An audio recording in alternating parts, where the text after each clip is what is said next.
రామాపురం రైతు శ్రీనివాస్కు రఘు అనే కుమారుడుండేవాడు. శ్రీనివాస్ కష్టపడి నిజాయితీగా జీవించాలని బోధించినా రఘు మాత్రం చదువుపై శ్రద్ధ చూపక చెడు అలవాట్లకు అలవాటుపడ్డాడు. మంచి విత్తనం వేస్తేనే మంచి పంట వస్తుందని తండ్రి చెప్పిన మాటను రఘు నవ్వుతూ కొట్టిపారేశాడు.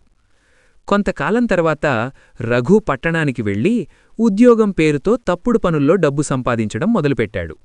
మొదట్లో డబ్బు బాగా వచ్చినా చివరకు సమస్యల్లో చిక్కుకుని పోలీసుల పాలై గ్రామానికి చెడ్డపేరు తెచ్చాడు. ఈ విషయం తెలిసి శ్రీనివాస్ బాధపడ్డాడు. గ్రామ పెద్దలు విత్తనం కొద్దీ మొక్క అన్నట్లు చిన్ననాటి అలవాట్లే ఇందుకు కారణమని అన్నారు. తప్పు తెలుసుకున్న రఘు క్షమాపణ కోరి మారాలని నిర్ణయించుకున్నాడు. మనిషి జీవితం కూడా పొలమే, విత్తనం ఎలా ఉంటే మొక్క కూడా అలాగే పెరుగుతుంది అనే మాట అప్పట్నుండి గ్రామంలో బలంగా వినిపించేది.